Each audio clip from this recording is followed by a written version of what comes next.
My heart tells me these babies are gone. My heart tells me that. This woman is a very realistic person. It's easier for me easier for me to say that. But this is the grandmother, Belinda, of Lily and Jack. And her son is Cody Sullivan, who is the biological father. And this is a hard one to watch because it explains a lot. I am the grandmother of Lily and Jack. I am the grandmother on the biological father's side. My son is Cody Sullivan. He's not in jail. He's never been out west. He's never been out arrested. Is that what she says? He's not in jail. He's never been out west. He does not have a criminal record. Okay. And right now he's living with me. He has been for 9 months. So there was a lot of misinformation about who the biological father is. And I guess he's been out of the picture, but no, he wasn't in jail. And she says he has no criminal record. I mean, would she lie about this on TV? I don't know. He would probably leave it out if he did, right? I mean, this sounds kind of like it's credible to me. How did you find out that Lily and Jack were missing?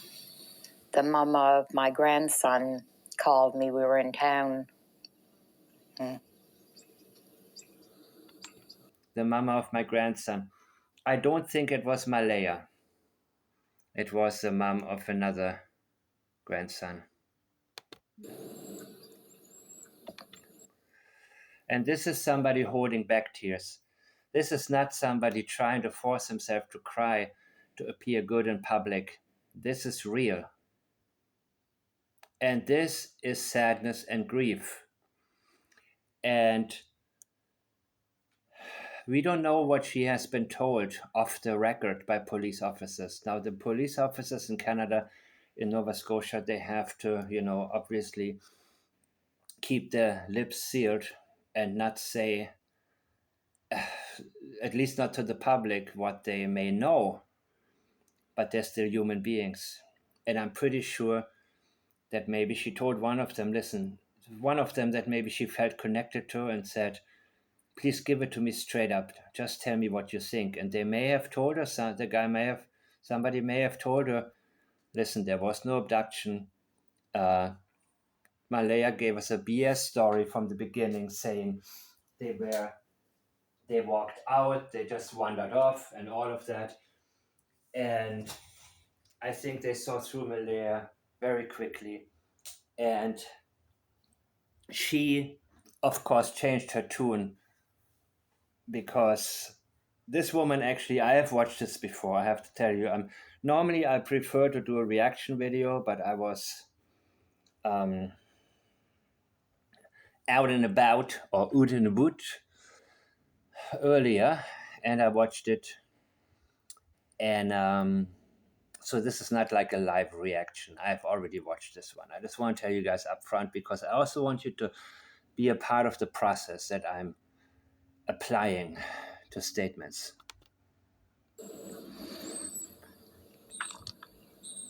She asked if I heard the news.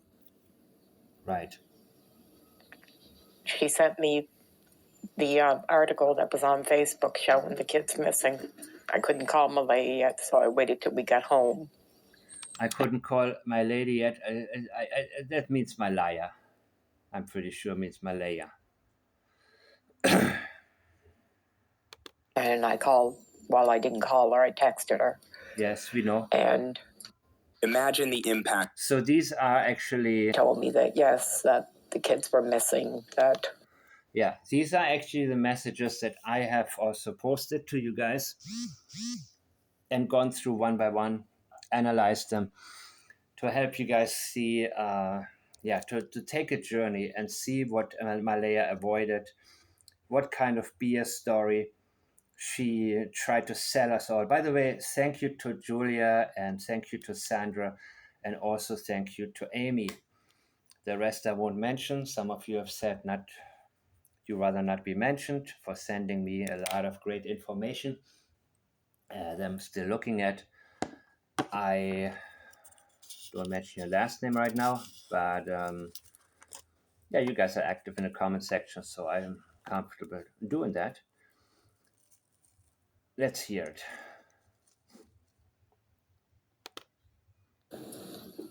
They've been missing since this morning. I was in a state of panic. Yeah, and Malaya, like I said, if you remember, she also said they wandered off. That's what she first said. And she avoided the subject of the coats. Yes, they didn't take their coats. And she said immediately, oh my God, they must be so cold. And Malaya completely changed the subject and cut it off. So I believe the police immediately knew Malaya, or probably thought she's covering for somebody. She's definitely not telling the truth. And let's see. Shock. But in the back of my mind, I kept saying, well, they'll find them. I mean, I'm assuming. Yeah. I mean, imagine yourself being in a situation out of the blue. You know, your grandkids are missing. And of course, you don't, want to believe the worst. But in time, she came to believe the worst.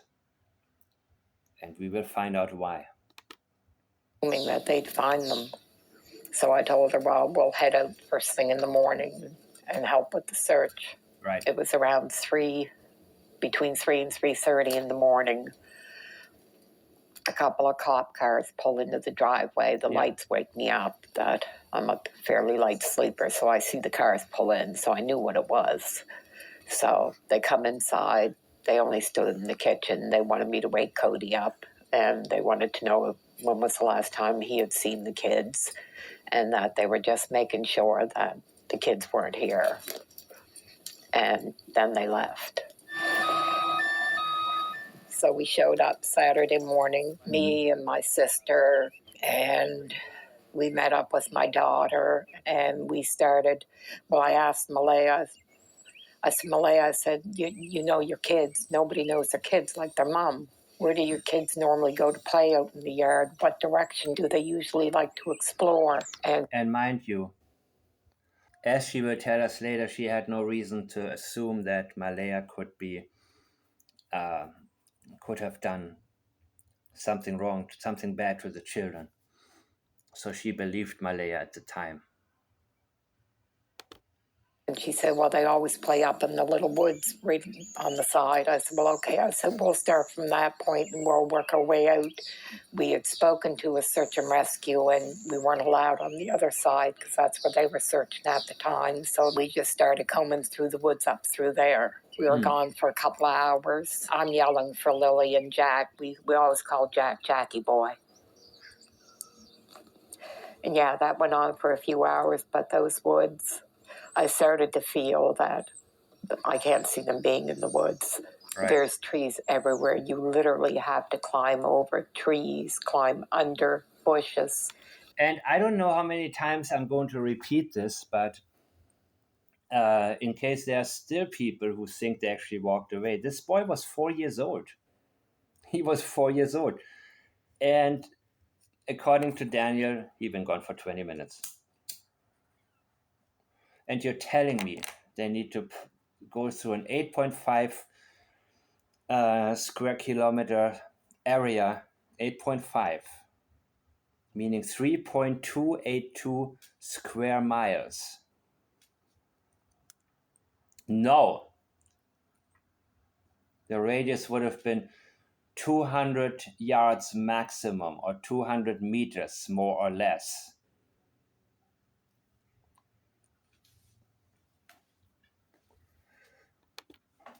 It is really, really thick. And you see this lady, she has no time for BS. So she has no time to wait for police to officially deny something, or, when they're being vague. She's to the point. And that's expected from a mother or grandmother of missing children. They don't necessarily rely on police to do everything. Their heart is more in it, because law enforcement, they go home to their own families at night.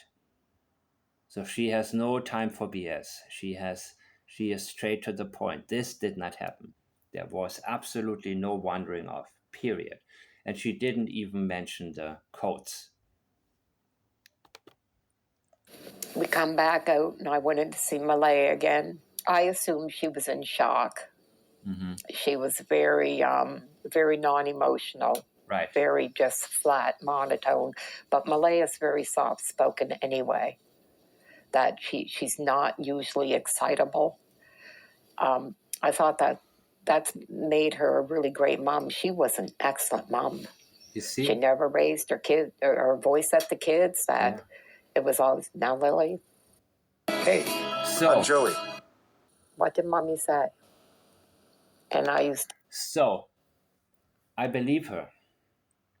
I believe that Malaya was a great mother at one point. I also believe that Daniel is a creator of chaos, and he brought chaos into her life. And I believe that he was very impatient. And I am saying that because I have started, his pattern became clearer and clearer and clearer to me. He doesn't step back. He doesn't think long and hard and, give a few statements here and there. He goes for it. He cannot stop speaking. The way you do anything is the way you do everything, more or less, in my opinion. And I believe that he was very impatient with the children. So when maybe Malaya said, listen, what did mommy say? Maybe he snapped many times and said, no, no, no, no. You tell them not to do it. This is my house, whatever. And what have you. And I always say, when young women make comments like, oh, I would love to find a nice guy, I say, don't think like that. Don't think nice guy. Find a real guy who's good for you. Because anybody can be a nice guy.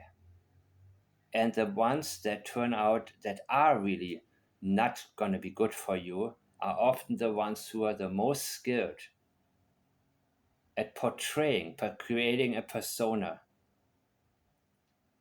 that shows the nicest side, many times very unnaturally nice, where some of us could see through it immediately, intuitively. There would be red flags immediately, like, oh, this guy is too nice. But unfortunately, it works with some women and some people in general. And eventually, it'll come to light who the person really is.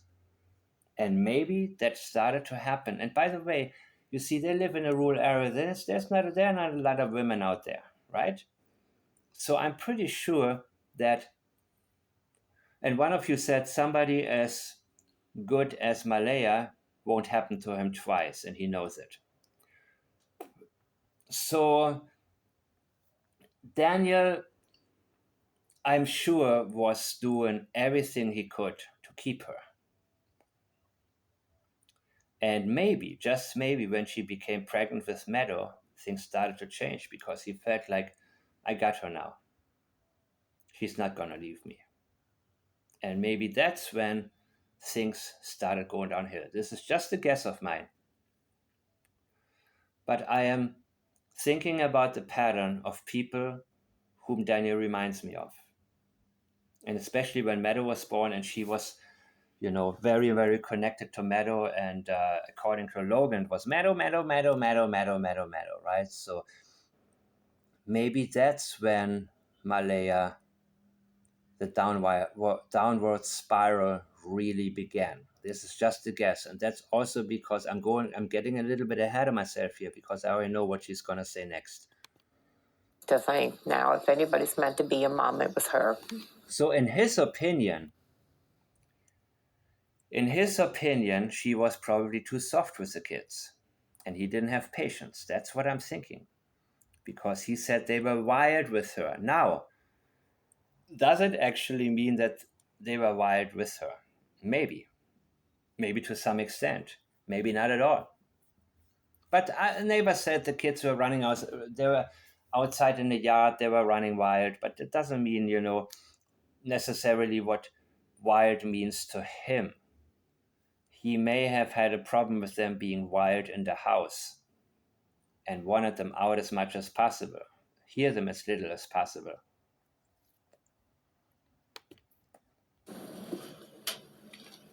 So she completely trusted Malaya, her judgment, her motherly instincts, and everything. Part of me still feels that. Why only a part of you still feels that?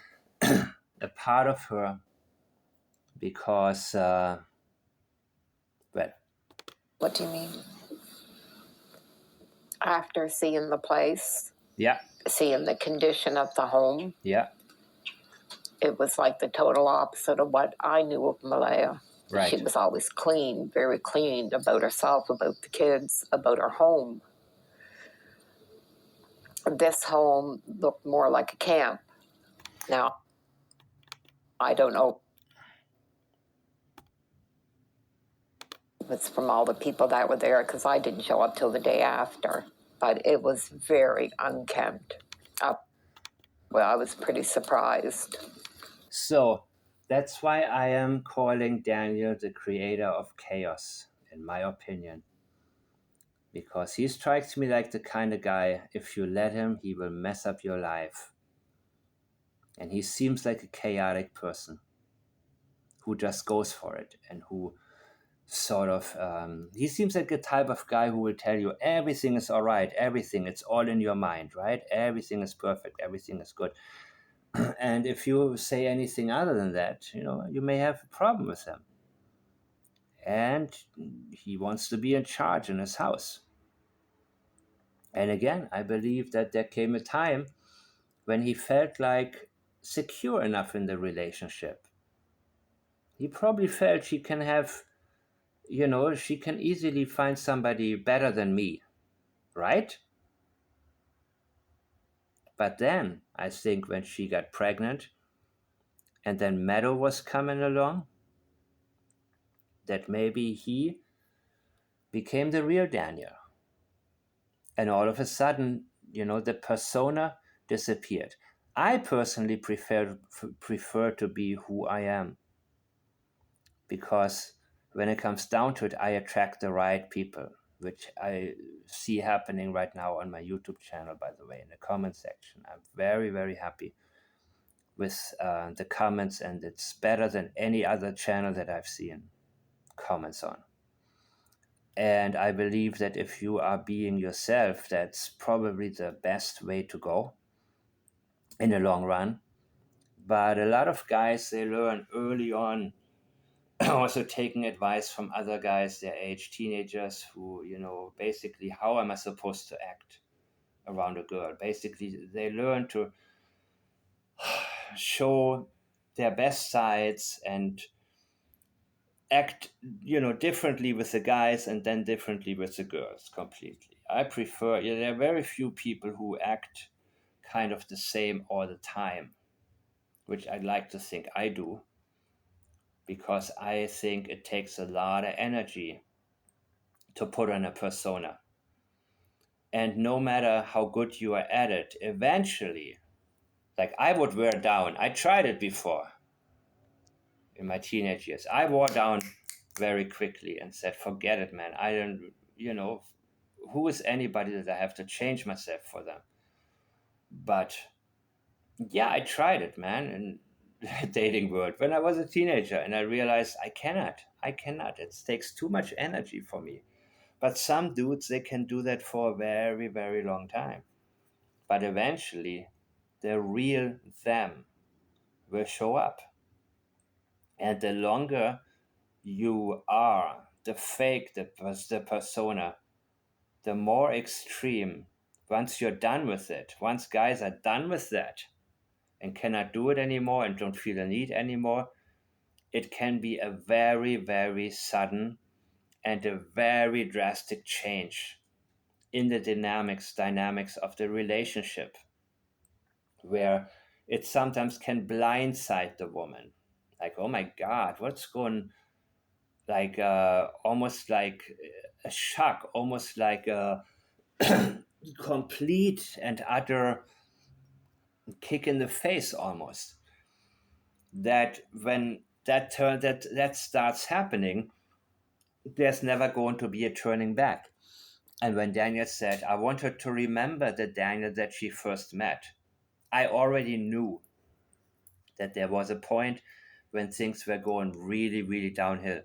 And Malaya sort of lost herself in that relationship. So where all of her values and everything, she, I have no doubt that she was maybe depressed and sat on her phone a lot, just a form of escapism, because maybe she thought, what the hell has been going on? What the hell has my life come to? And I think that when whatever happened to Jack and Lily, she very, very quickly came to the realization, this is it. After everything, I'm not going to, this is rock bottom. This is the worst of the worst. She couldn't even look at him because she couldn't even look at him. Not because of her mother.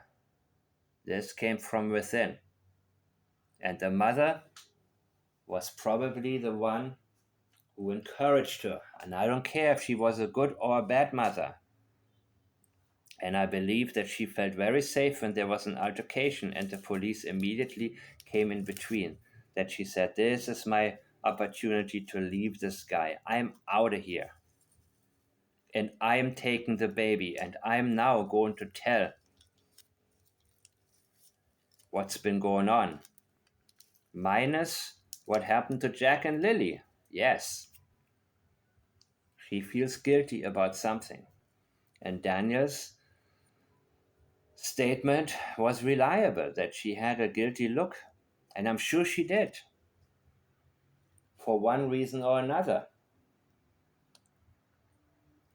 Maybe as little as I allowed this guy, which is a lot. But compared to the other possibilities, I allowed this guy to hurt my children. Potentially, I brought this guy into my children's life.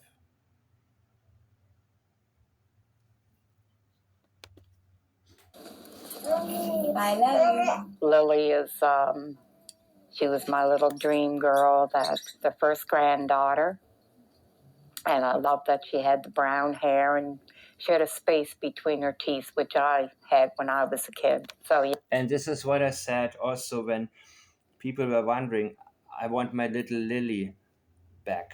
She didn't mention Jack. Yeah, because she hadn't seen the kids in almost 2 years. Jack was 2 at the time, Lily was 4. But as you can see here in this picture, and as even Daniel Martel said, she was a really girly girl. She's really girly.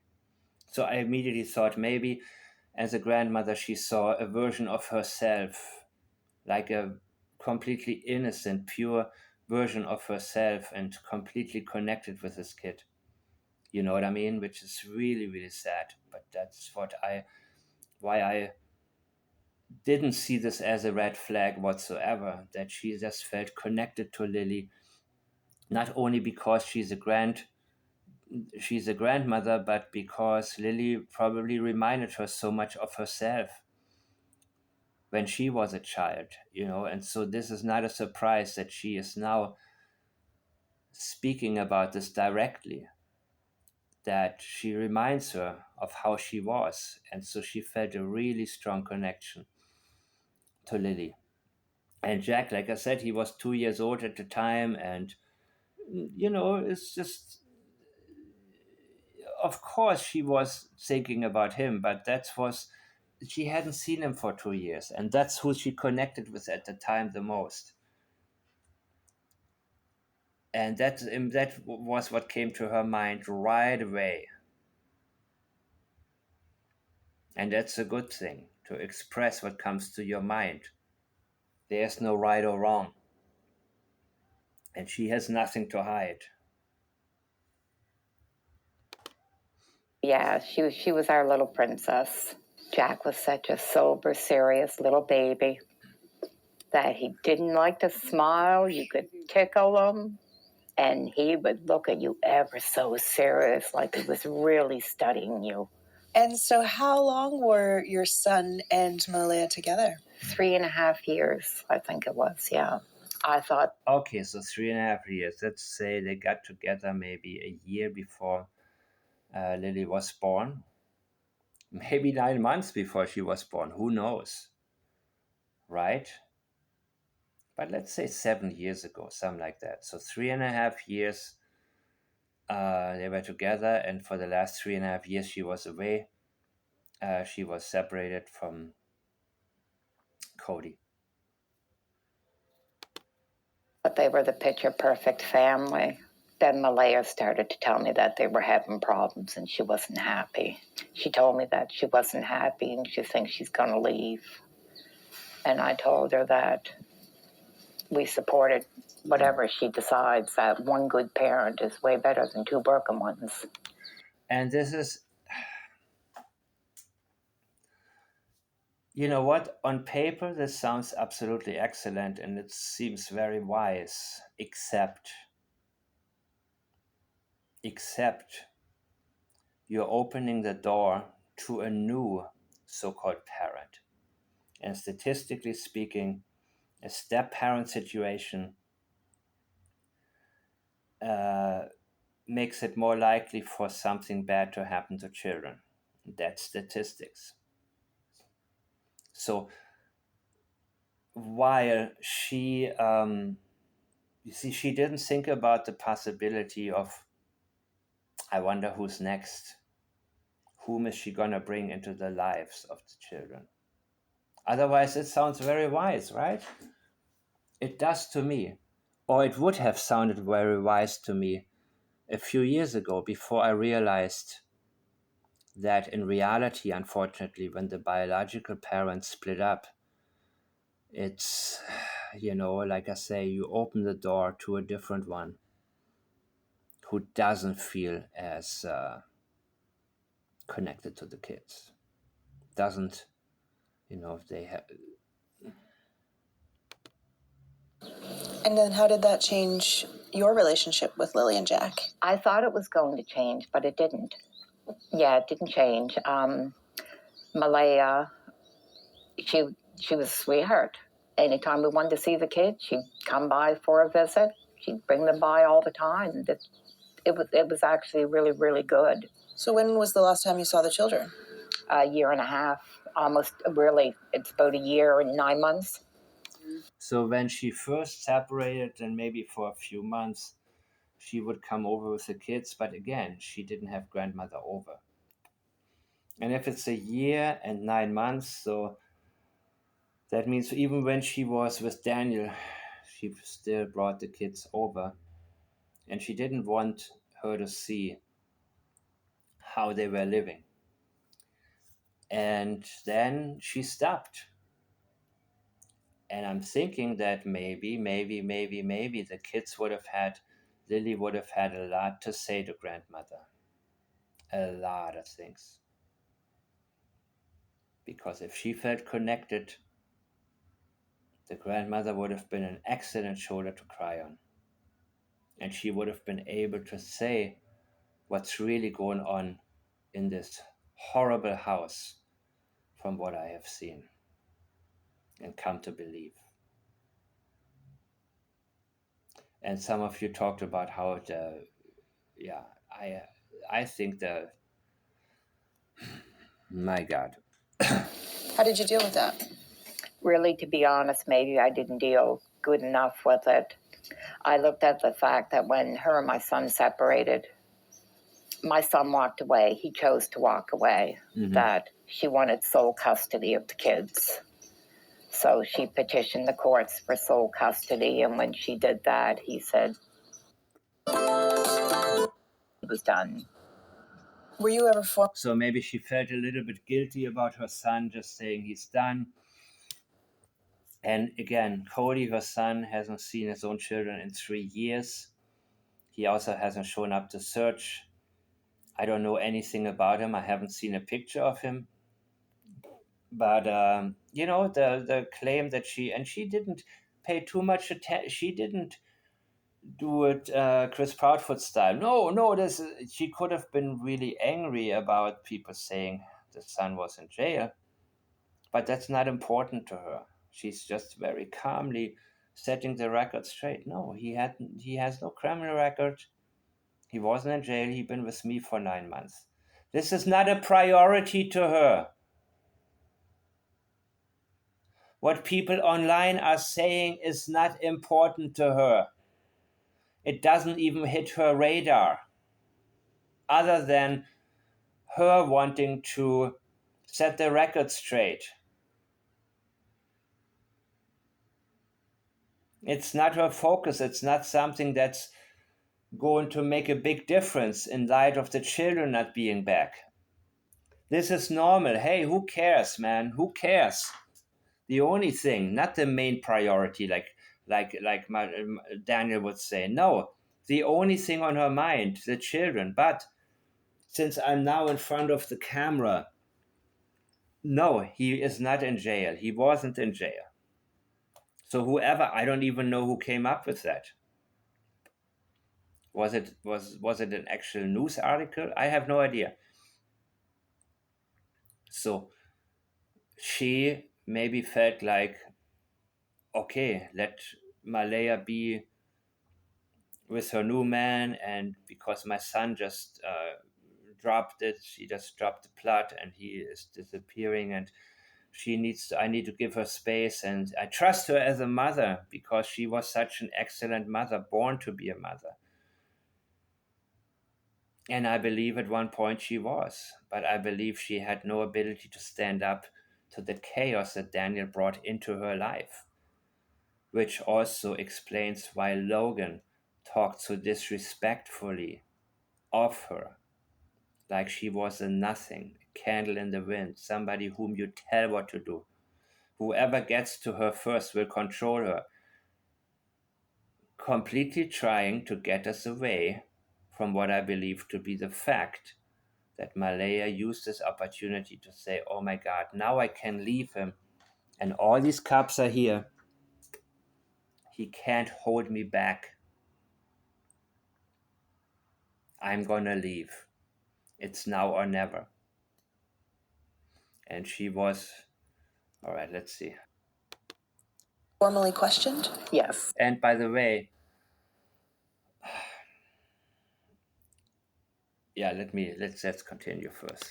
So then it's about a month after Lily and Jack are last seen that they come and formally question you. So it's about 3 weeks. So 3 weeks after the disappearance, they formally questioned her. But Cody was interrogated the same night. About 3 weeks it took them to get the camera footage from that neighbor. So they went through this routine. They wanted to make sure maybe that it's going to stick and a case cannot be dismissed simply because they took a shortcut, not having the necessary evidence to zoom in on the alleged suspect. Questioned Cody for an hour and a half in the vehicle. And then they questioned me for 2 hours in the vehicle. Okay, so that's when Cody was really questioned, right? Okay, I not that important actually. 2 hours they questioned her. How did that feel to you? I didn't mind. I mean, to me, I expected I'm the grandmother, so it wasn't a surprise to me. Yes, and this is what an innocent mother or grandmother or relative sounds like. Yes, please ask me anything. Go through it. Go, please, please, please. Anything that's on your mind. If you have a question about me, let's clear it up right now. because I want you to move forward and find out what happened. Assuming And she's not trying to be a hero about it and say, well, it was my idea that I need to take a polygraph. None of that. sooner they do all that, I wish they would have done it sooner. Yes, absolutely. Because absolutely. This is how an innocent relative sounds. One that doesn't have anything to do with it and only can think about one thing, and that is the children, to bring the children back, or at least to find out what happened to the children. Because there's nothing else that she can fill her mind with, allow into her mind. That the sooner they can move on. Exactly. That's why you do it. You don't take a polygraph so you can what did Daniel say? to narrow down some of the speculations or get rid of speculations. He's telling you exactly what he wants to happen.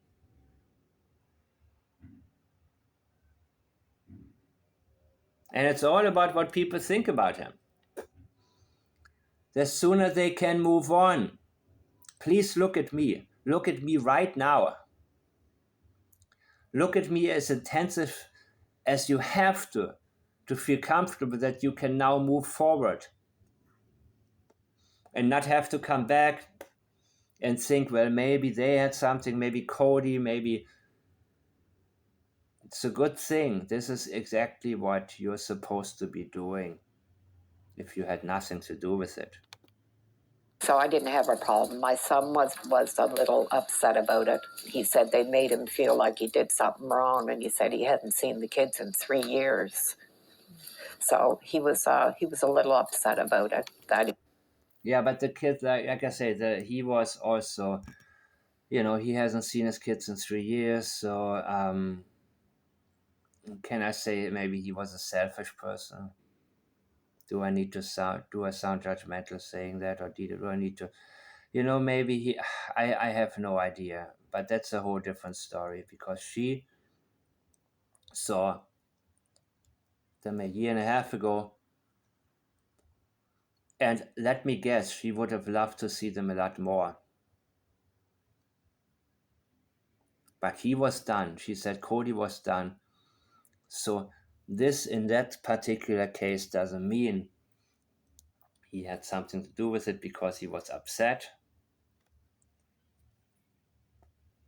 But maybe he felt inconvenienced. I know it sounds weird, but so does him not seeing the kids for 3 years. So there's a certain pattern here with Cody. And him being upset that police inconveniences him doesn't break the pattern. What we're looking for is anything that stands out, including Malaya being non-emotional, when she was known by her as a good mother, a patient mother, a loving mother, born to be a mother. But of course, because of what she knew of Malaya, she didn't suspect anything. I'm pretty sure the more she got to know about Daniel, it changed probably really, really fast. Or maybe little by little. But I'm pretty sure there came this one moment where it was like, oh my God. Oh my God. He said that they really come at him hard. They wanted to know what her favorite color was, and he said, they were babies when I seen them last. He said, she was just learning what she wanted to figure out to eat. They might have come at him very harsh, maybe. Maybe they did.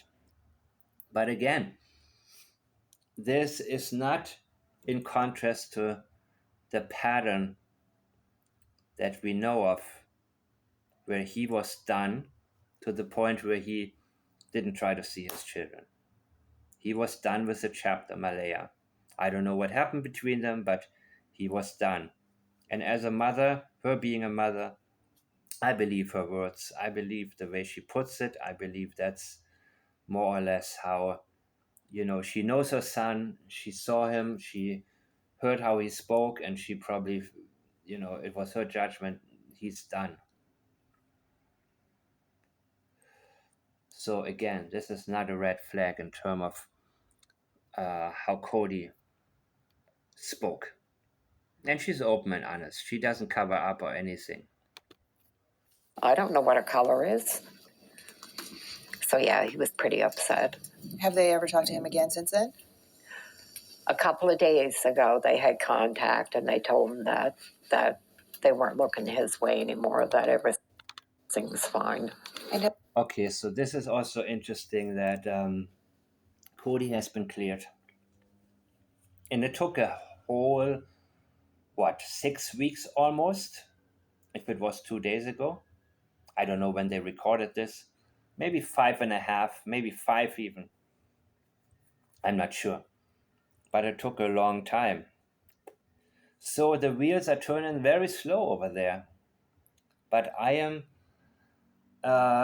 pretty confident that there's a reason behind it, other than with what we saw in Tennessee.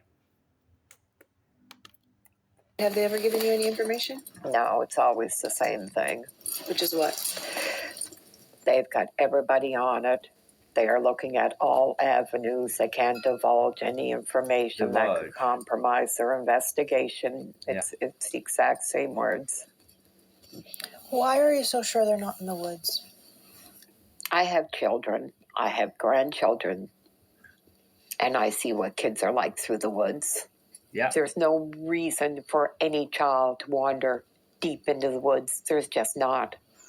I think somebody hurt these kids. And this somebody that's on her mind is not Malaya. It's not Malaya. Somebody hurt these kids. So unless she thinks about Daniel's brother or mother, it would be him. And I think that's what she thinks. Everything I'm saying is my opinion only.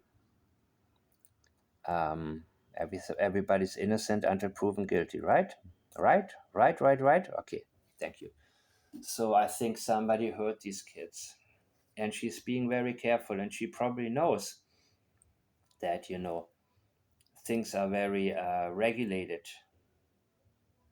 as Daniel would put it, on television in Canada, that she cannot name the suspect. It wouldn't air, they would cut it out. So she figures, I'm just going to say, I think somebody hurt these kids. And that's a very strong, narrow, in terms of compact, reliable statement. I believe she believes that this was something that Daniel had done. Doesn't mean it's right or wrong. But I think somebody hurt them. Yeah, she's convinced. She's convinced. You don't sound very hopeful. No. Our last day searching on Monday and seeing the woods. Yes. And seeing the searchers and look at that, a 4-year-old. A 4-year-old with a 20-minute head start, and you're telling me you need 160. Come on, man. So were they searching for bodies? Maybe they were searching for bodies.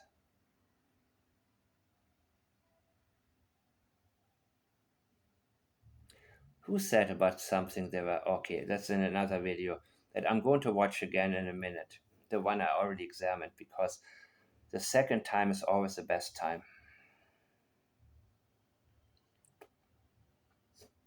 Look at this picture. They didn't believe these children wandered off into the woods. At least not the top people of the RCMP that were in charge. They went through the motion, they went through the progress, exhausting this possibility.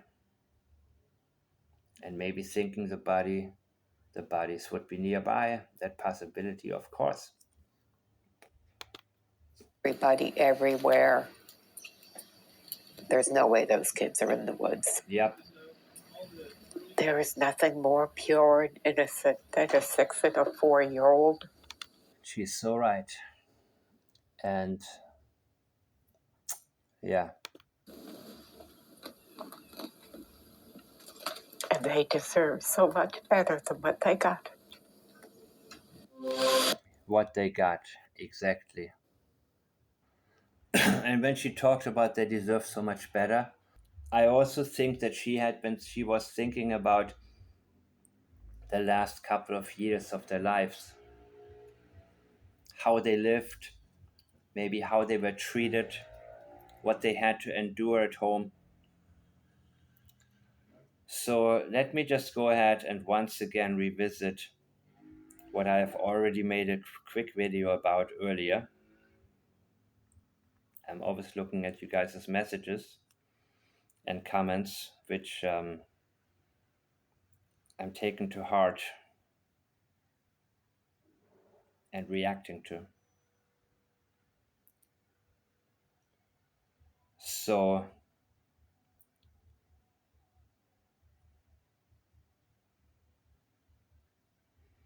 oh yeah, Claire Bell. I will talk about that case soon. Very soon. The three. Oh, okay. I will get this over with right now, and then, unless something new comes in, I will get to that. At least that's what I'm thinking about right now. I do change my mind, by the way. And okay, let's see.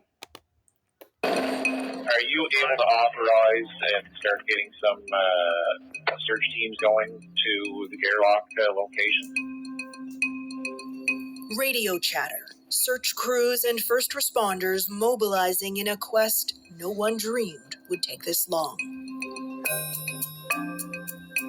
Make sure mom stays close to the house there in case they happen to. And remember, was it the retired dog handler that said that every department or every branch or every unit, they're all on a need-to-know basis? They only know we're doing what we're told to do, and the big picture, don't worry about that. We're taking care of that. Which, if you want silence about a case, is, I guess, the right approach. Sneak out and get back into the house. A home deep in rural Nova Scotia, 140 kilometers northeast of Halifax, the last known location. A lot of area to cover around the sticks here. Not one, but two missing children. A Yeah. dog that barks at everything, a mother who left on the second day, a father. A dog who barks at everything, and the dog, letting him loose, wouldn't have found the kids?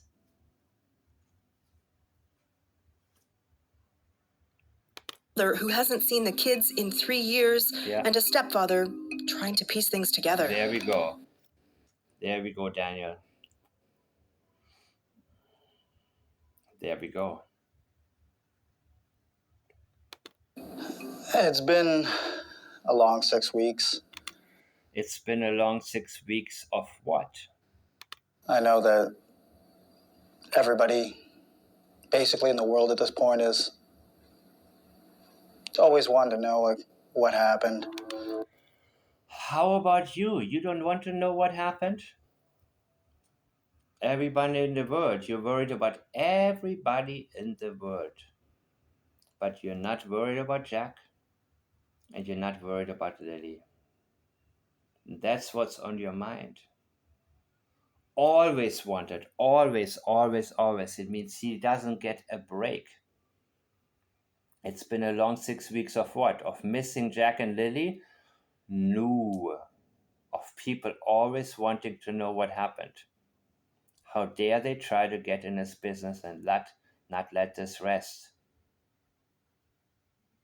A long 6 weeks, as in, How much longer do I have to deal with this? How much longer do I have to endure this? When will people finally stop? They just won't stop.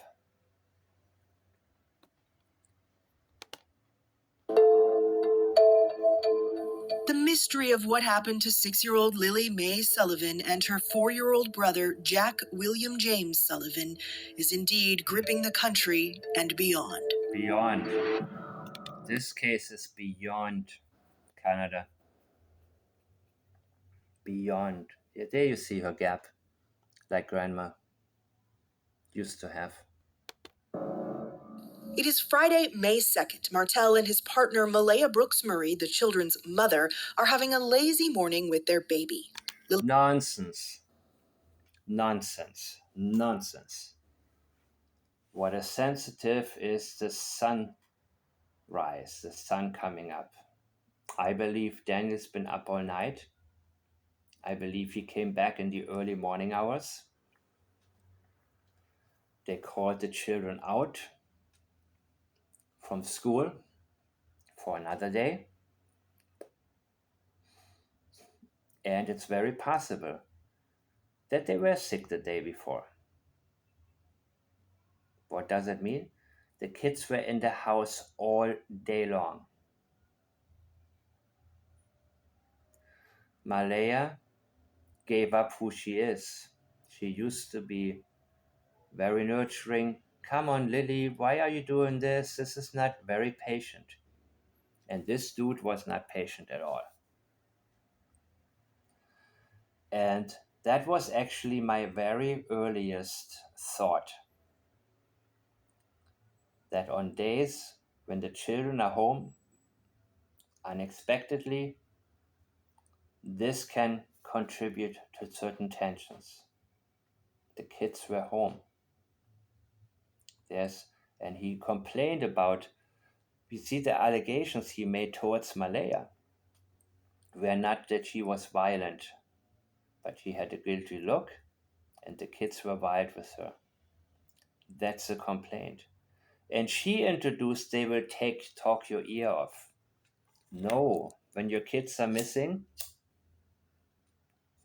that is not expected. So what happened? They were very wild that day. They were not in school. And they were going wild that day. They couldn't calm down. They were talking his ear off. Lily came into the room multiple times, okay. But Jack was out. Pause. In the kitchen, I'm thinking. Something like that, he said, right? I'm not going to look it up right now. Or let me do that. Lily came into the room multiple times. I seen her that morning, and Jack was out playing in the kitchen, I'm guessing. And they did, Jack was playing in the kitchen. And then he said, Jack was out. And that is alarming to me that he said, Jack is out. Jack was out.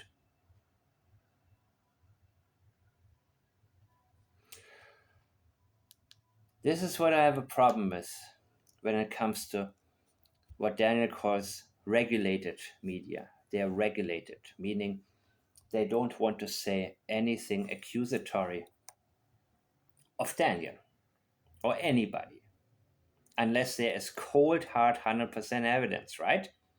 Then they can do it. That doesn't mean you need to come up with some crap. That means, yes, you can keep your mouth shut about your very own suspicions.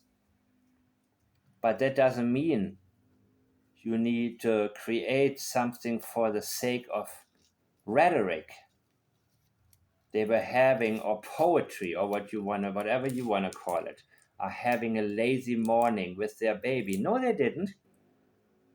It is complete nonsense. And people who who hear about this case for the first time, believe me, it's conditioning them. How a case gets introduced to people And Katie Proudfoot was really good at that with her scripting.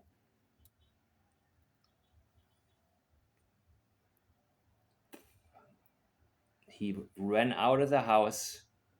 He's autistic. Melissa Proudfoot, she wrote that. And I believe it's scripted by Katie. Whatever is said that introduces a case to you has the power of conditioning the public greatly. In my opinion, this is irresponsible journalism to make that claim. They were having a lazy morning with their baby. They did not. It was a turbulent night that lasted until the morning, which I think also was why Daniel looked very, very tired. Of course, he wanted to tell us that was because he was running through the forest, the culverts. He was screaming their names and until his throat hurt and yada.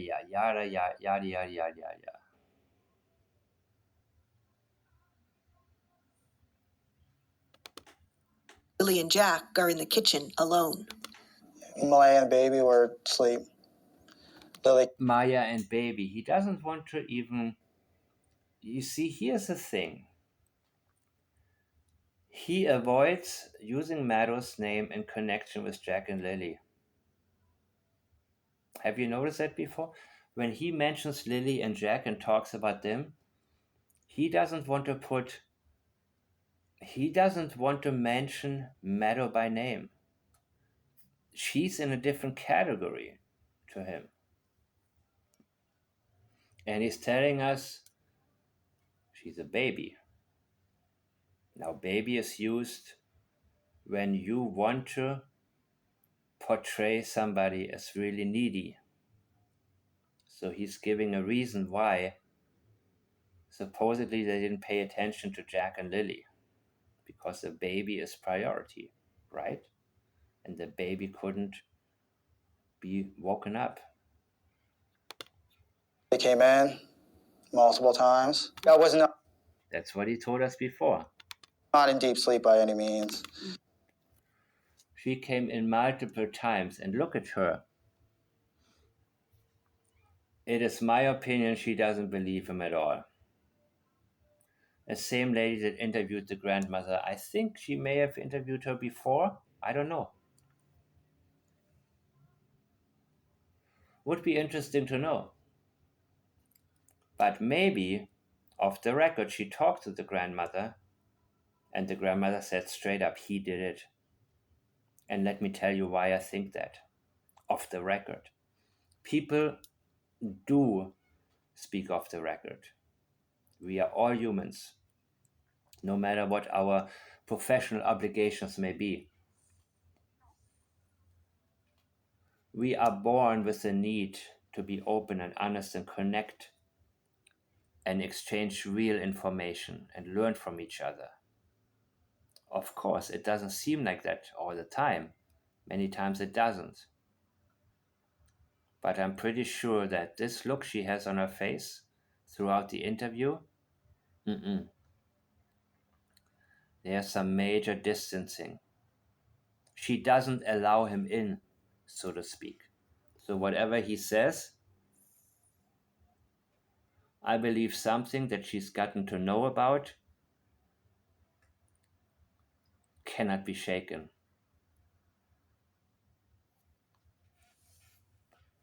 I was not in deep sleep by any means. So how could they have opened that that screen door? Oh yeah, I forgot. At one point he said he heard it, right? He's flip-flopping majorly. He's adjusting as needed. And he's not in contact with Malaya. So all he had to go by was the original script. But since Malaya is not here, he's trying to make it sound more logical.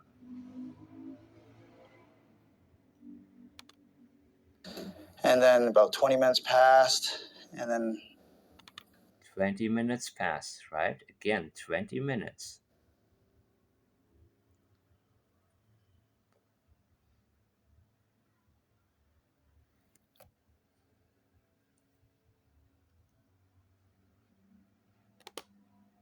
When I woke up, Malaya was right beside me.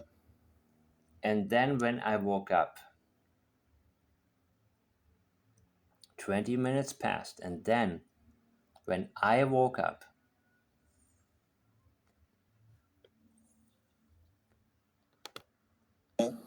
She was still asleep. so now he's changing it. At what point did she have a guilty look on her face? At what point was she playing on her phone? She was still asleep.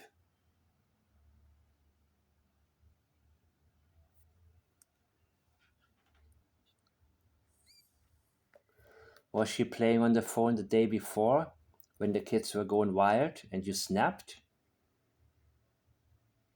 When they were going wild and talked your ear off? On a day they should have been in school but were not? That was my first thought.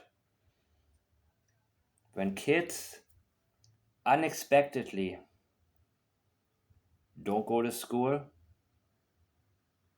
in a household with already tension in it, what did it? What did it for you?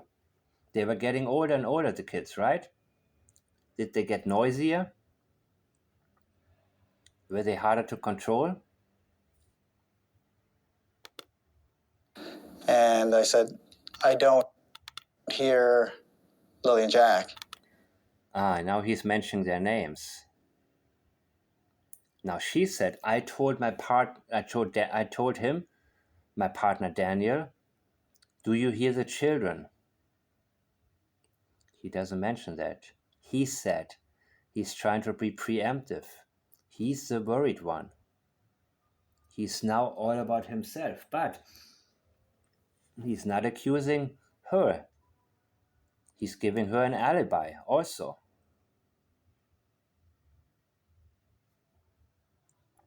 He doesn't want to revisit what he stated in private messages. The time, no one will say for sure, but police say it was around 10 a.m. when they... Yeah, I heard it was 10:03, I'm not sure. So it didn't say 9:40 maybe the kids were discovered missing, and then, yeah, it took a while. Okay. got a 911 call. I ran up in the woods to the kids. Do they have cabins up in the woods? And you didn't tell us that before, that they have cabins up in the woods. But it can't be very far, right? And I believe it's the same spot that the grandmother was referring to, maybe. Very nearby. Woods, which only took me like 30 seconds. Only took me like 30 seconds. Remember, like Katie Proudfoot, it took her a minute to go through the whole house and the yard and everything to look for Sebastian. 1 minute flat. I believe you. I don't even believe it was that long. I don't believe at all, because he knew the kids were not there. I came right back down. She was on the phone with the RC. So nothing about driving off and searching. And okay, she was on the phone. He came back down. He was on the phone with the RCMP. And how long did it take them to get there? 12 minutes or 16 minutes? So I guess he's trying to tell us that then these 10 minutes until they got there, yeah, he was looking for them. He was driving around. For 6 days, crews tackled an exhaustive search. The children's mother took the baby to be with her family in another part of the province. Her mother told CBC News the RCMP told them... And maybe they don't want to mention the baby's name. I don't know. Not to speak with news reporters. The RCMP says it just advised everyone to be mindful of the information. And listen to this one more time. The RCMP says it just advised everyone, family, in another part of the province. Her mother told CBC News the RCMP told them not to speak with news reporters. The RCMP says it just advised everyone to be mindful of the information they share. So that's what Malaya's mother said. We're not allowed to talk about it. She knows something. I believe that. And they didn't tell them not to talk, but they're hiding behind that. Hey,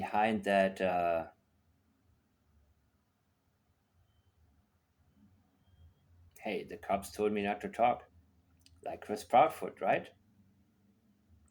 Nope, can't divulge.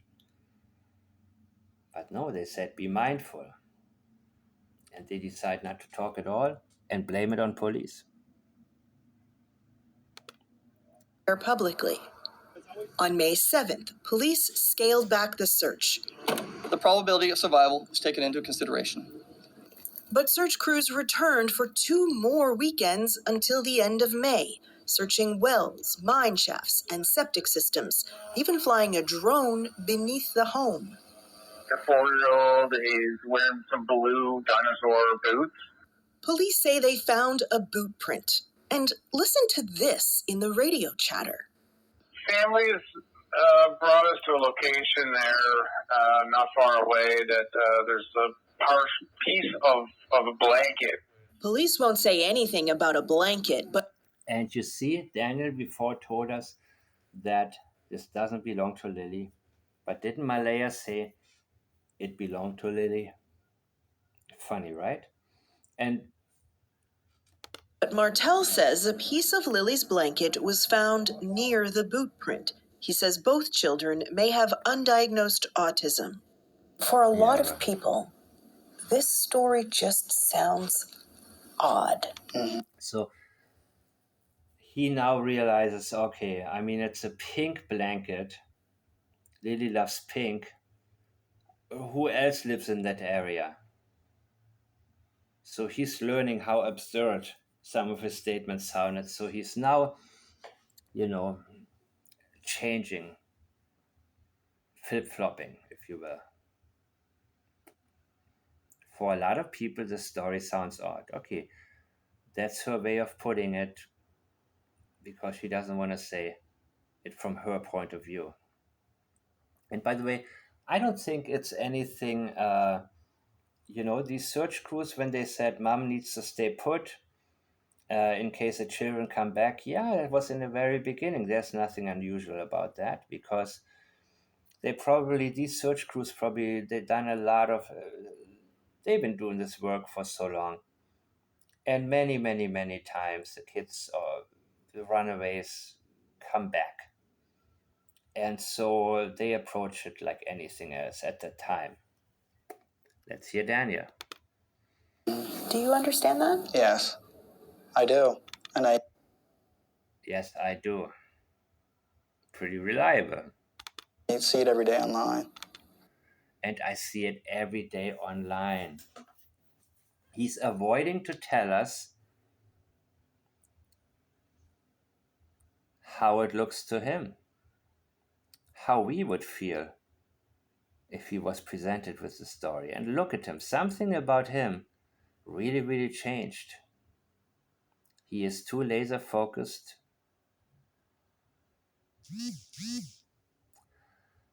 And I see it every day online. That's his worry.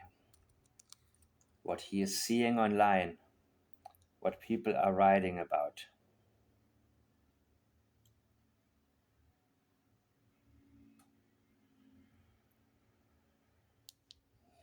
That's his priority. Now get this. He's keenly aware the public suspects him, says the police did too at the... And before he tried to tell us, nobody suspects. People know now that he had nothing to do with it. He likes to speak for other people, man.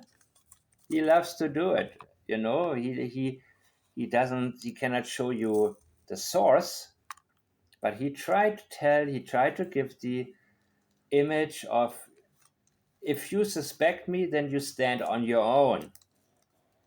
And you must be crazy. The crazy accusations, remember that? He thinks he has the ability to gaslight people into silence. to where they keep their thoughts to themselves. And yes, with the media, it's regulated, but no, people talk to each other in terms of how they feel, what they see, what stands out. And I don't need people online to tell me that this is not only art. None of this makes any sense. The start. Of course. He says the police did too suspect him at the start. At the start. You mean they don't suspect you anymore? Again, he's trying to tell us the professionals, he's trying to make it sound like he's cleared. But I want to hear it from them, and I want to hear it, if he says it, in form of a reliable statement. As the grandmother said of her son Cody. That's a reliable statement. They haven't cleared him. Nobody has given me a reliable statement about that, including him. Says the police did too. At the start, no dude, they're still looking at you. And now probably more openly and more intensely than ever. The stepfather was always a prime suspect right off the beginning. The stepfather was always a prime suspect. This stepfather. And he doesn't say the stepfather is, like generally speaking, a stepfather is always. So why does he call himself the stepfather? Yeah, because he wants to include himself in something like standard operating procedure. There was nothing else. There was nothing else that made him suspicious. That's what he's trying to tell you. It's just a stepfather kind of thing. You know, they just suspect the stepfather all the time. So the same way that Logan said, oh, everybody has issues. Every relationship has issues. No, dude, you're avoiding why people suspect you and why the police suspected you and still does. So he offered to take a polygraph test. And here we go. I was extremely nervous. I was extremely nervous. Man, if you have nothing to hide, you will get through it. You want to get through it. Were you not the one who suggested it?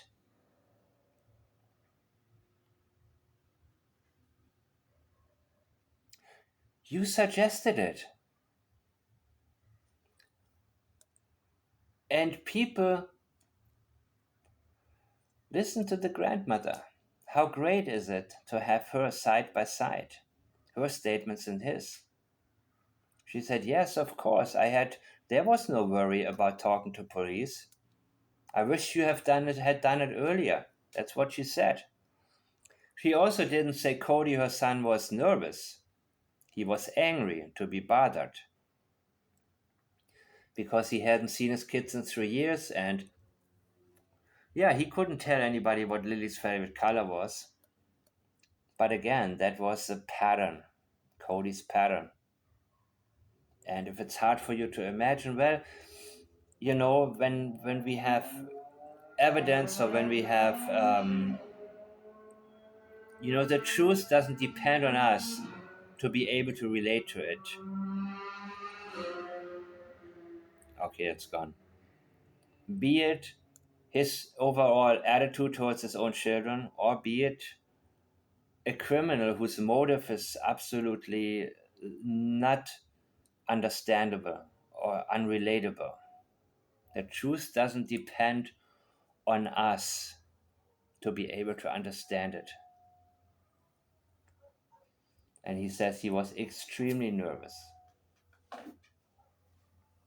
Yeah, probably was. But listen to, and by the way, a polygraph, when somebody says to me, the polygraph test, somebody passed the polygraph, immediately I ask, what were the exact questions. Because anybody can pass, especially when the questions are weak or vague. Especially with the first question they asked you, did you kill Lily and Jack? And I hope that's not the question that they asked.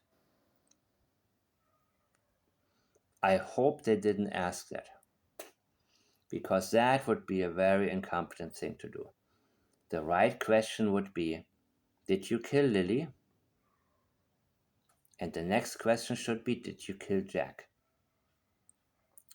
Because let's just assume there's a possibility that he did kill one of them, but not the other.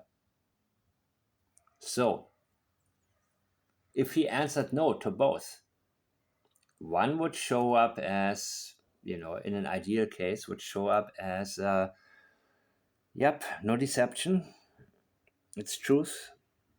And the other one would show as deception, it's a lie.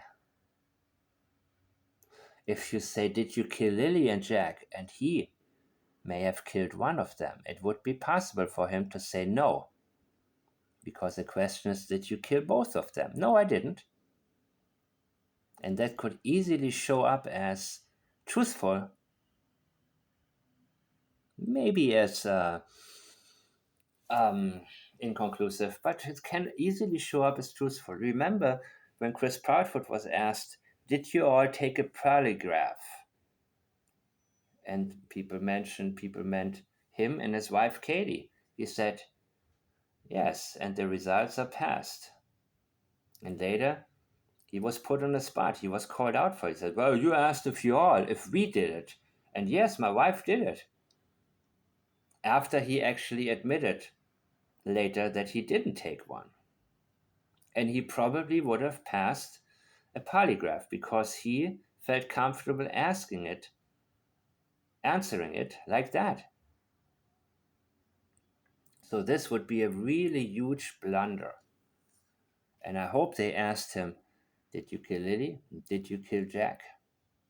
It's very important not to give anybody any wiggle room. So when somebody tells me a polygraph was passed, it doesn't mean anything to me unless I know what exactly the questions were. And I think there are very few polygraphers who are really skilled, who are able to listen and study and then make sure that they have the right questions which do not allow any type of wiggle room here. And do so by exploring any type of possibility of guilt, of having some of involvement. That was the first question they asked you. Yeah. What did you answer, dude? Did you kill Lily and Jack? Or Lily or Jack? Did you?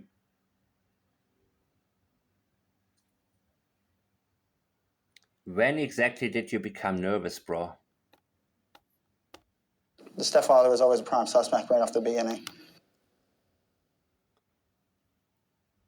The stepfather was always a prime suspect. No, the sentence would be more, the stepfather is always a prime suspect right off the beginning. Was. Yep, he wants to tell us he is no longer. And it's only because he was a stepfather. So he offered to take a polygraph test.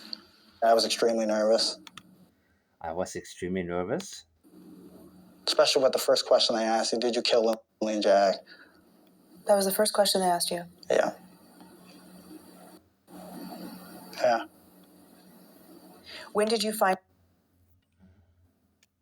Especially with the first question. When he was asked, did you kill Lily and Jack? He was extremely nervous. That question made him nervous. If somebody asks you if you killed somebody and you didn't, would you? No, I didn't. No. It's a routine thing to answer these types of questions. If you don't have a guilty conscience, if you're not going to lie, if you're open, if you have nothing to hide. It'll be a routine. No. Next question. No, no, no, no. Okay, finished. Now, when did you find out? Find out the result of your test. Immediately right after. Immediately right after. Now, What did they say to you? You did a good job, you passed. look at his grin. This is complete duping delight here. And again, he's not a very bright dude.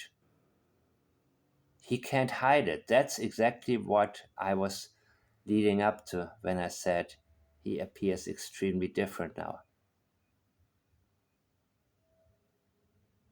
Extremely different. This part, you did a good job. He didn't say immediately you passed. What did they say to you?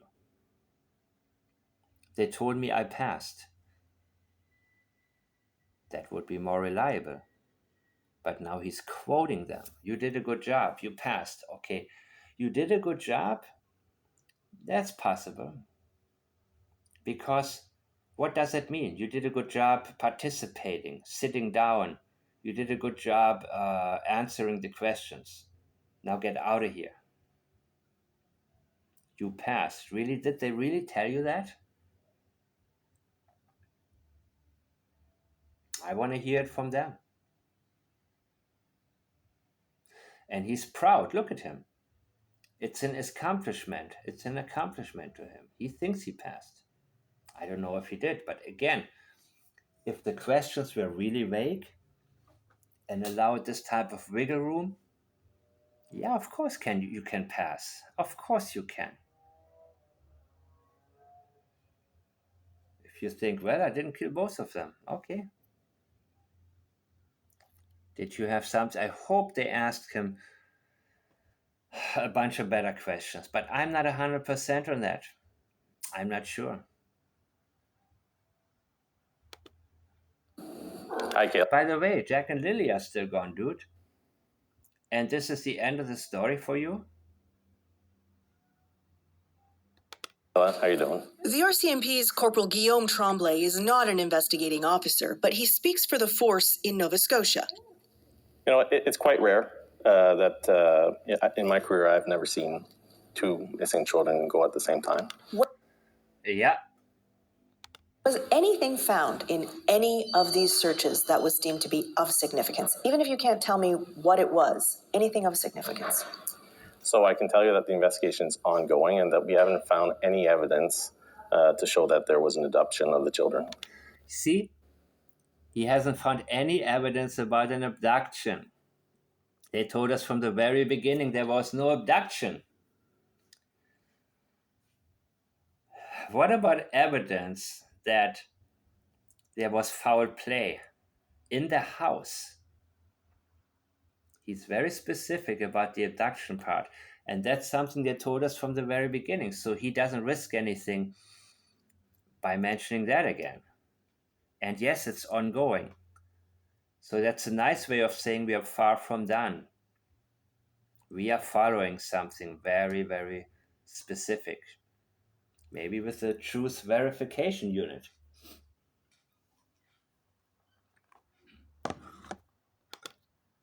So you don't think they were abducted, but you can't find them. How do two young children just vanish? That's a great question, Kayla. And we are asking for the public for tips and information. He needs it. He needs tips and information. It's a very good question. Yeah, he knows why. He knows why. But he needs all the help he can get to make sure the procedure is tight. And one day it can stick. And they don't have to throw out a case because it was mishandled or the procedure, something was, they went ahead of themselves, and it can look like they were targeting somebody from the very beginning, you know, without having the reasonable doubt or having the right evidence.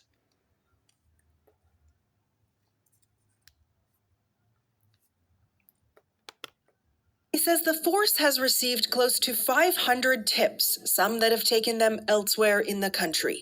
But the only confirmed sighting of Jack and Lily was the day before they disappeared. Somewhere else in the country or else in the province?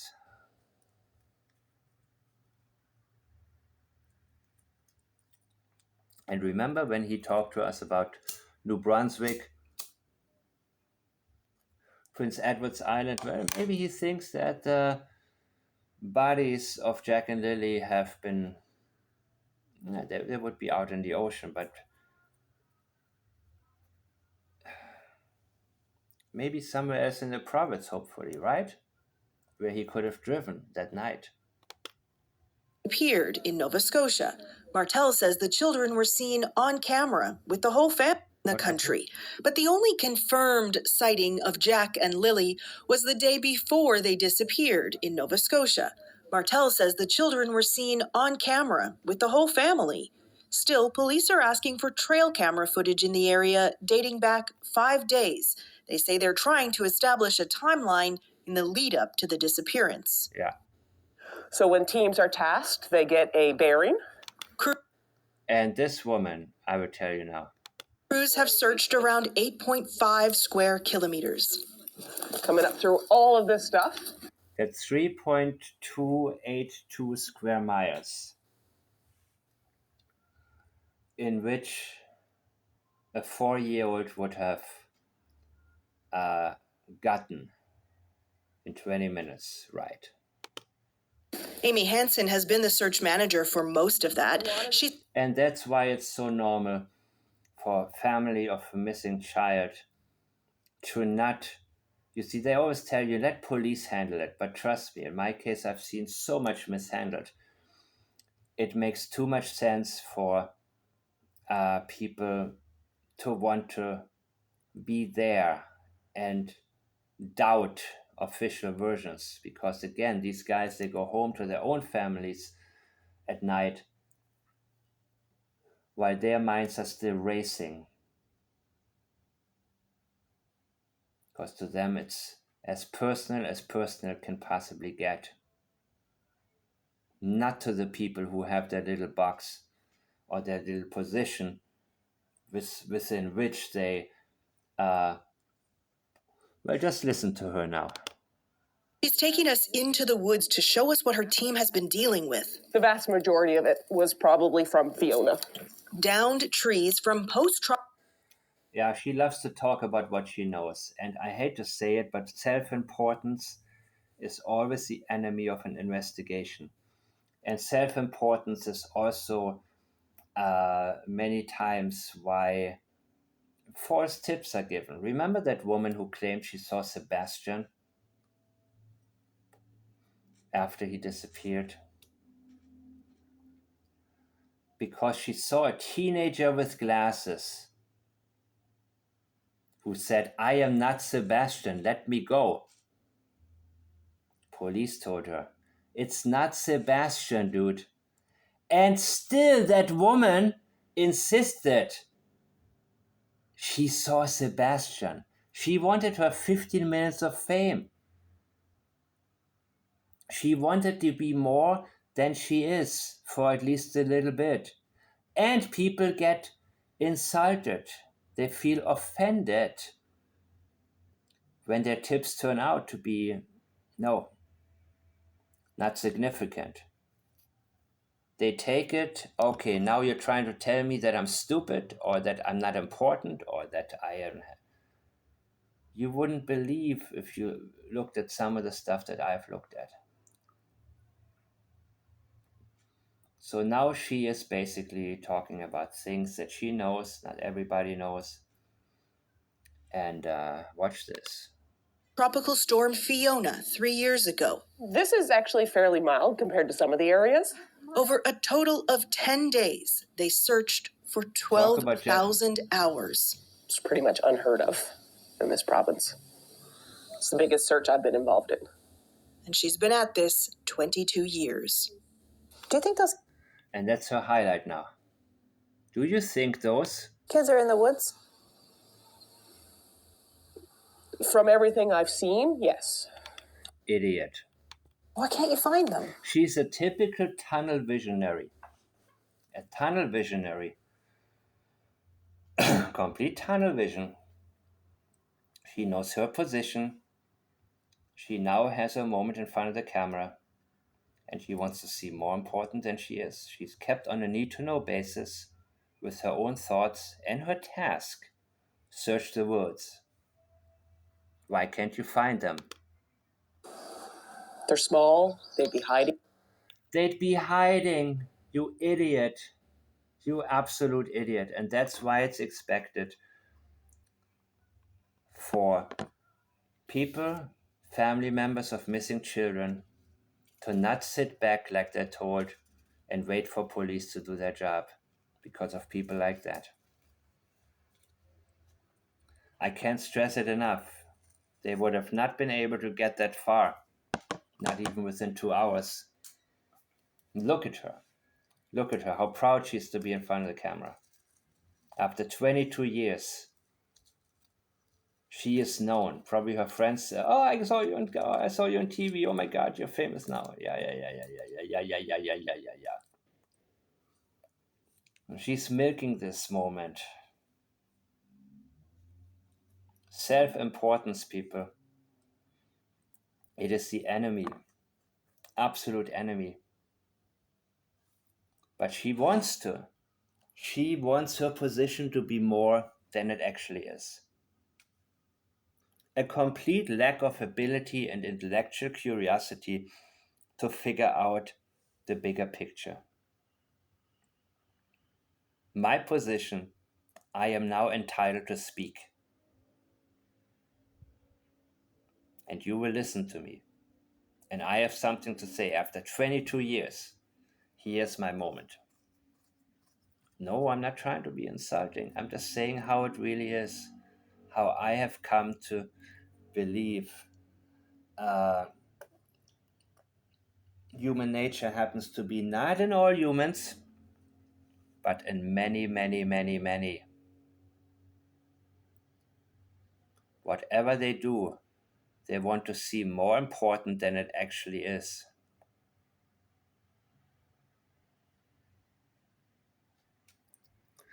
They'd be hiding. What kind of nonsense, man. One more time, close your eyes and think about your 4-year-old or your child when he or she was 4. Walking through these woods that you just saw. How far could they have gotten? And they had, 160 searchers? I mean, you gotta be really, really dense. Really dense. They would have crawled underneath something probably when they got tired. They could have gone. And you didn't look through that? In that smaller radius within which they could have gotten on foot through these thick forests, these thick woods? No, then the children's grandmother, she got it right. She has no time for that. She has no time for self-importance or grandstanding. She has zero time for that. Because it's only about the children for her. This is about her right now. Talking about Fiona and how things were and how making her job more exciting than it is. And hey, these are things we need to always consider. And there's a reason that people don't say, okay, well, police are doing a great job and everything. Look at how Chris Proudfoot praised police for what they have done. And what have they done? They didn't find his stepson. It is not expected for you to do that until the results are in. And why were you not able to find them if they would be hiding? You see, this is how little sense people make. And so it's often said like, oh, you're not a good person if you don't rely on law enforcement, they're professionals, and oh, no. When you see as many cases as I have, you won't say this anymore. Yeah, everybody's human. But you know what? In this moment, where your children or grandchildren are missing. Nothing, you don't have time for this.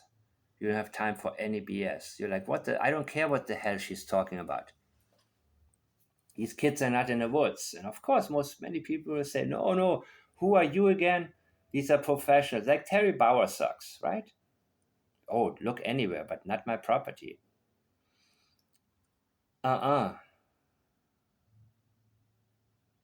Easy for her to say. And complete disconnect. Like, oh, they're hiding somewhere, but I haven't found, I done my job. Look, I'm on TV now. My goodness, dude. And further than what we And searched. she's a search manager. But maybe this is the type of person that they like, who's obedient, who's proud of her job, and, or wants to be. There's all kinds of...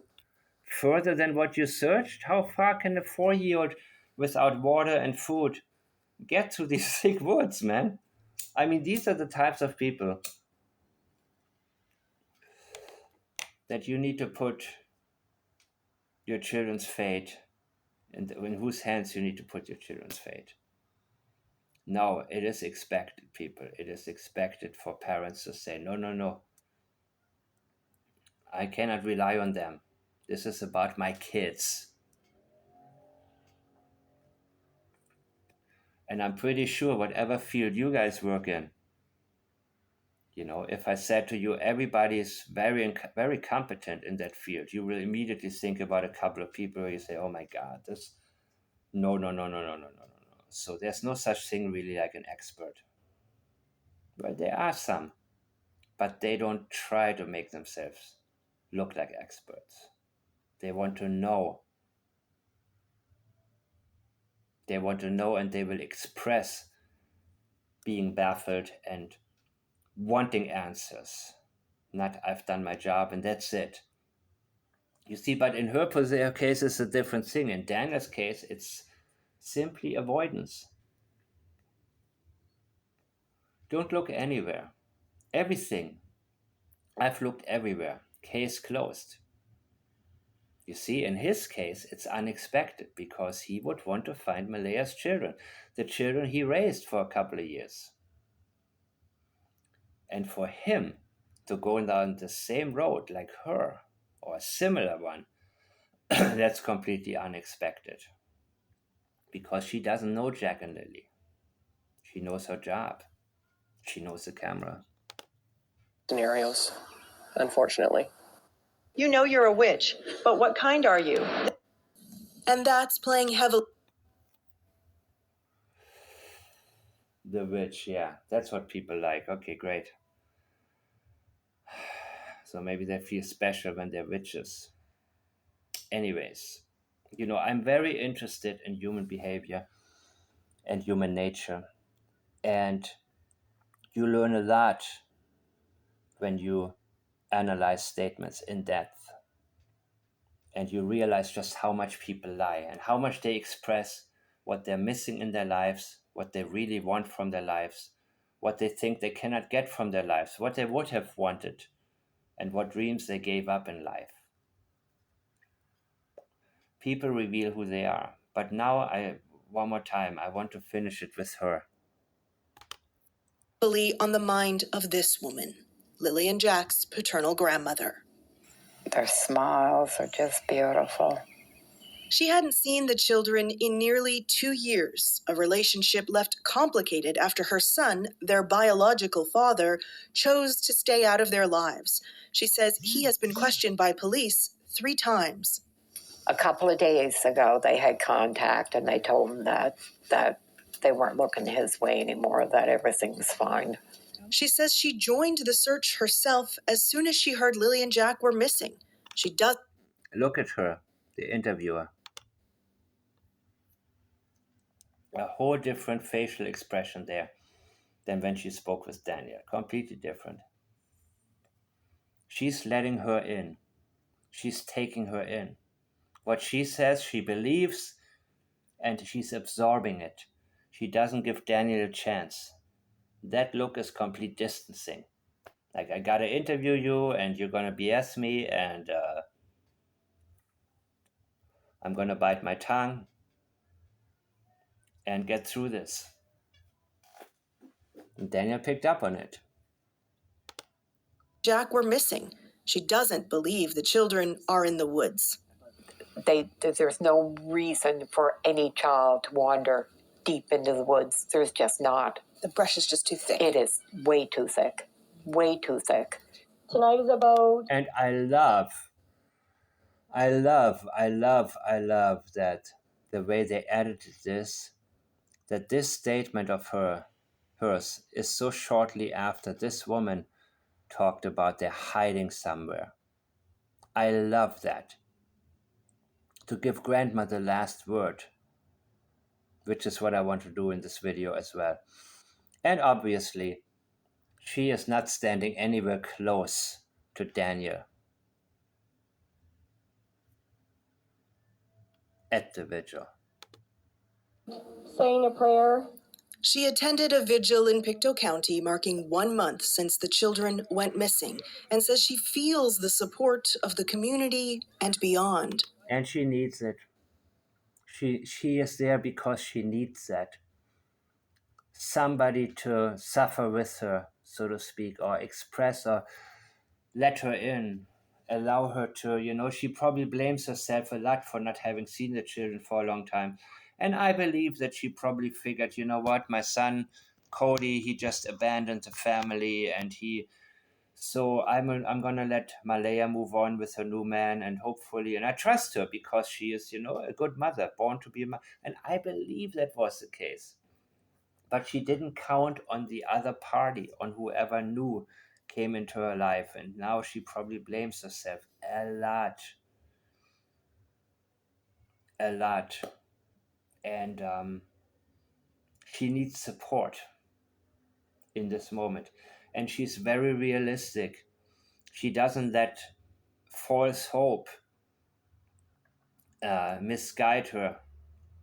Or like that's what I think Seth has been doing. Not being adamant about looking in the right direction, getting police to look at the right direction. She doesn't take her focus away from who she thinks did something to the kids. And she doesn't want to believe it, but she can't help it. And she thinks that because of the silence and the behavior of her stepfather, the children are no longer with us. Well, these are everybody's grandchildren. They're not just mine now. As she clings to cherished keepsakes. Oh my God. This is Lily's handprint. Yeah.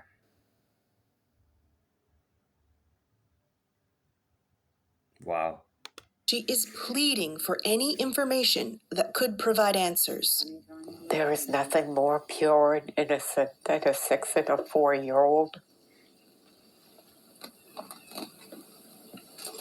And they deserve so much better than what they got.